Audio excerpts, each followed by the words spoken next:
Welcome to our podcast, and this week at London Visited, we go to the Strand to tell you all about this iconic part of London. My name's Steve, and each week I'll bring to you the facts, history, and information about different parts of this great capital. If you've been to London, are planning on visiting, live here, or just love London from afar, then this is the podcast for you. Don't forget our YouTube channel, London Visited, to see videos covering this place and so many others across London. And now to this week's podcast on the Strand, which is a street and the main link between the two cities of Westminster and London. It runs eastward from Trafalgar Square, parallel to the River Thames, to Temple Bar, which is the boundary between the two cities at this point. The road ahead being Fleet Street, which we have covered very recently on another podcast. Traffic travelling eastward follows a short crescent around Aldwych, connected at both ends to the Strand. The road marks the southern boundary of the Covent Garden district and forms part of the North Bank Business Improvement District. The name was first recorded in 1002 as Strand Way, then in 1185 as Strand, and in 1220 as Lestrander. It is formed from the Old English word strand, meaning edge of a river. Initially, it referred to the shallow bank of the once much wider Thames, before the construction of the Victoria Embankment. The name was later applied to the road itself. In the 13th century, it was known as Densmen Strait, or Street of the Danes, referring to the community of Danes in the area. Two underground stations were once named Strand. A Piccadilly line station, which was renamed Aldwych Station, that operated between 1907 and 1994, and a former Northern Line station, which today forms part of Charing Cross Station. Strand Bridge was the name given to Waterloo Bridge during its construction. It was renamed for its official opening on the second anniversary of the coalition victory in the Battle of Waterloo. During Roman Britain, what is now the Strand was part of the route to Silchester, known as the Iter 8 on the Antonine Itinerary, and which later became known by the name of Aikman Street. It was briefly part of a trading town called Lundvik, which developed around 600 AD and stretched from Trafalgar Square to Aldwych. Alfred the Great gradually moved the settlement into the old Roman town of Londinium from around 886 AD onwards, leaving no mark of the old town, and the area returned to fields. In the Middle Ages, the Strand became the principal route between the separate settlements of the City of London, the civil and commercial centre, and the Royal Palace of Westminster, the national political centre. In the archaeological record, there is considerable evidence of occupation to the north of Aldwych, but much along the former foreshore has been covered by rubble from the demolition of Tudor Somerset Place, a former royal residence, to create a large platform for the building of the first Somerset House in the 17th century. The landmark, Eleanor Cross, was built in the 13th century at the western end of the Strand at Charing Cross by Edward I, commemorating his wife, Eleanor of Cassel. It was demolished in 1647 by the request of Parliament during the First English Civil War, but reconstructed in 1865. The west part of the Strand was in the parish of St Martin in the Fields, and in the east it extended to the parishes of St Clement Danes and St Mary le Strand. Most of its length was in the Liberty of Westminster, although part of the eastern section in St Clement Danes was in the Ossulstone hundred of Middlesex. The Strand was the northern boundary of the precinct of the Savoy, which was approximately where the approach to Waterloo Bridge is now. All of these parishes and places became known as Strand District in 1855, except St Martin in the Fields, which was governed separately. The Strand District Board of Works was based at number 22 Tavistock Street. Strand District was abolished in October 1900 and became part of the Metropolitan Borough of Westminster. From the 12th century onwards, large mansions lined the Strand, including several palaces and townhouses, inhabited by bishops and royal courtiers, mainly on the south side, with their own river gates and landings directly onto the Thames. The road was poorly maintained, with many pits and sloughs, and a paving order was issued in 1532 to improve traffic. What later became Essex House on the Strand was originally an outer temple of the Knights Templar in the 11th century. In 1313, ownership passed to the Knights of St John. Henry VIII gave the house to William, Baron Paget, in the early 16th century. Robert Dudley, Earl of Leicester, rebuilt the house in 1563, originally calling it Leicester House. It was renamed Essex House after being inherited by Robert de Vaux, 2nd Earl of Essex, in 1588. It was demolished around 1674, and Essex Street, leading up to the Strand, was built on the location by property speculator Nicholas Barban. Arundel House was originally the townhouse of the Bishops of Bath and Wells. It was owned by William Fitzwilliam, 1st Earl of Southampton, between 1539 and his death in 1542, with the ownership passing to Thomas Seymour in 1545. After Seymour was executed in 1549, the property was sold to Henry FitzAlan, Earl of Arundel, and was owned by the earldom for much of the 16th and 17th century. In 1666, it became the meeting place for the Royal Society after the Great Fire of London destroyed their previous venue. The house was demolished in 1678, and Arundel Street, adjoining the Strand, was built on the site. Somerset House was built by Edward Seymour, Duke of Somerset, Regent of England from 1547 to 1549, demolishing 3 inns and the church of the Nativity of Our Lady and the Innocents in the process. After Somerset was executed in 1552, it became an occasional residence for Princess Elizabeth. When she became Queen in 1558, she returned part of the house to Seymour's family, with ownership passing to his son, Edward Seymour, 1st Earl of Hertford.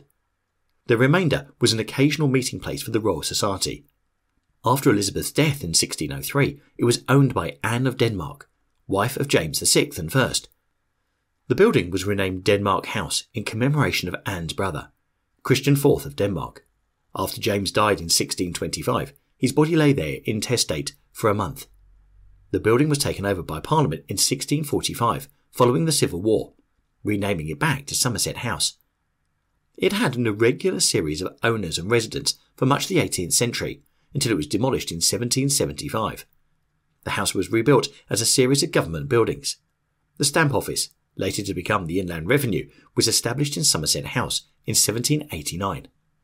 In the late 20th century, a number of art galleries were set up on vacant parts, including the Courtauld Institute of Art and the King's College London School of Law. Savoy Palace was the London residence of John of Gaunt, King Richard II's uncle and the nation's power broker. In the 14th century, the Savoy was the most magnificent nobleman's mansion in England.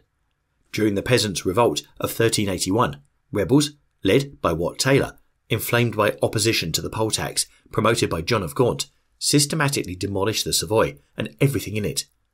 In 1512, it was rebuilt as the Savoy Hospital for the Poor. It gradually fell into dereliction and was divided into multiple tenancies. It was demolished in 1816 to 1820 to build the approach to Waterloo Bridge. Eventually being demolished in the 19th century, the Savoy Hotel now occupies this site.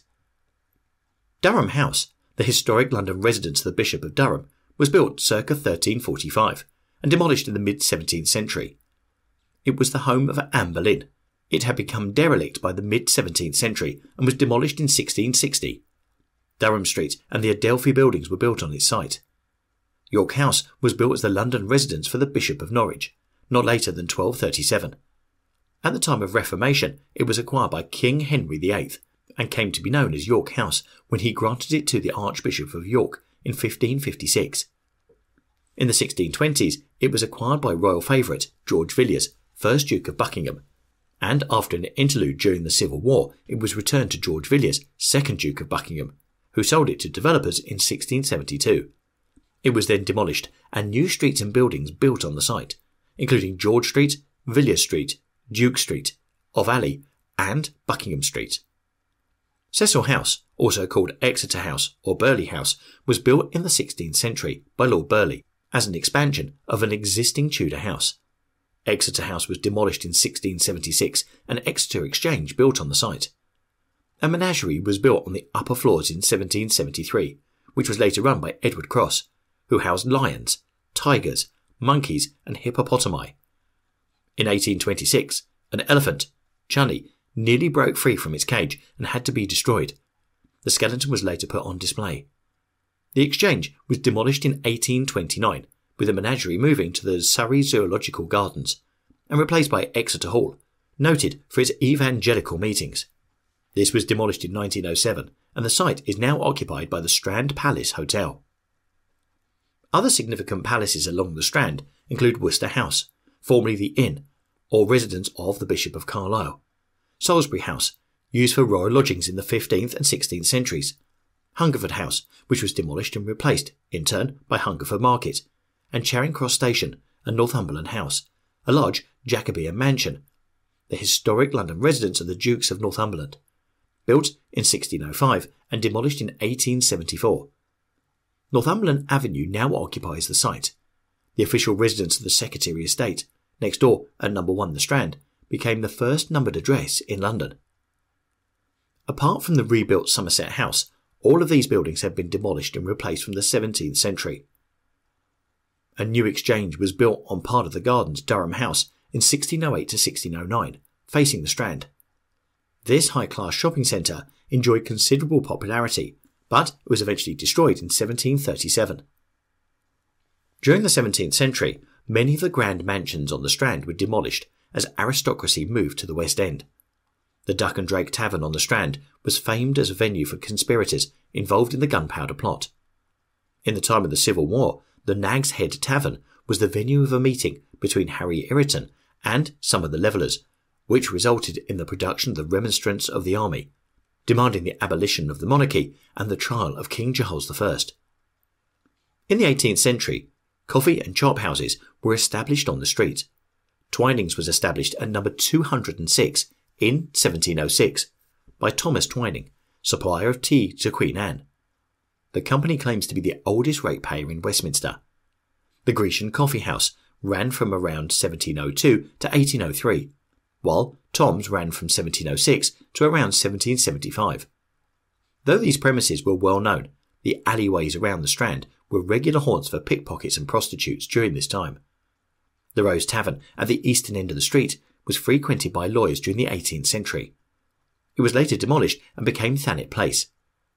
The Crown and Anchor was the main meeting place for the Catholic Association and helped establish the Roman Catholic Relief Act 1829. It was later used for Catholic politicians, such as Daniel O'Connell, to address constituents. The original premises burnt down in 1854, but was rebuilt. Simpson's in the Strand originally started at number 100 in 1828 as a smoking and dining club. It later became a restaurant. The Strand was also notable in the 18th century as a centre for the British book trade, with numerous printers and publishers along the street. The prominent bookseller, Andrew Miller, is an example of one of the most successful publishers who owned a shop there. King's College London was founded in 1828.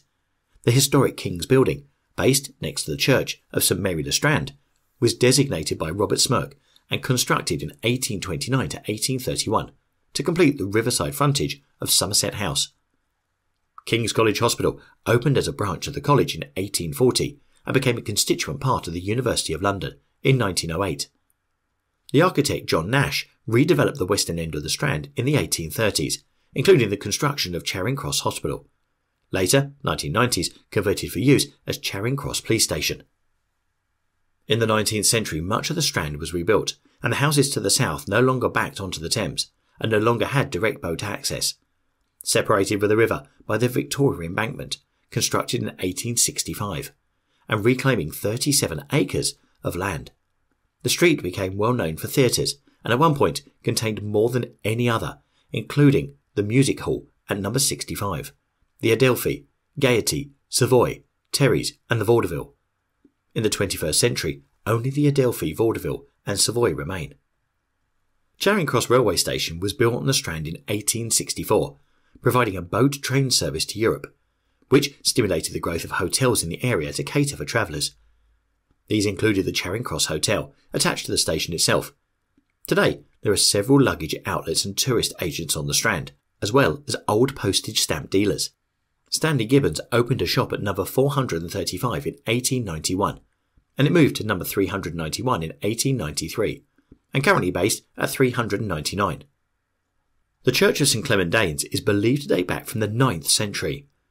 The name may have come from Harold Harefoot, a Danish king who ruled England around 1035 to 1040, and is buried in the church, or a place of refuge for Danes after the conquest of Alfred the Great. It was transferred to the Order of the Knights Templar by Henry II in 1189. It survived the Great Fire in 1666, but was declared unsafe and rebuilt by Christopher Wren in 1679. The building was damaged during the Blitz in 1941, gutting much of the interior, and was rebuilt in 1958 by Sam Lloyd, since when it has served as a central church for the Royal Air Force. The church is one of two possible origins for the St Clement's in the nursery rhyme Oranges and Lemons, though more contemporary accounts suggest St Clement's, Eastcheap, in the City of London to be more likely. St Mary le Strand was designed by James Gibbs and completed in 1717 to replace a previous church demolished to make way for Somerset House. It was the first building to be designed by Gibbs, who was influenced by Wren and Michelangelo. The column on top of the church was originally designed to support a statue of Queen Anne, but was replaced with a spire following Anne's death in 1714. It survived the Blitz, but was in poor shape until John Betjeman led a campaign to restore it in the 1970s. So, I hope you've enjoyed our in-depth look at the history of the Strand. A small piece of road, but with so much history that it has in it, from the original origins of London, from Roman times.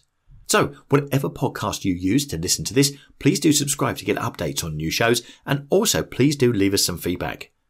Please also let me know any places you'd like us to feature in future podcasts, and you can let us know through our website, www.londonvisited.co.uk, or by emailing me directly on londonvisited@gmail.com, or you can contact us on Twitter and Instagram on @LondonVisited, or Facebook on @TheLondonVisited. Thanks for listening. Really hope you enjoyed our podcast, and we'll see you soon in the next one. Bye!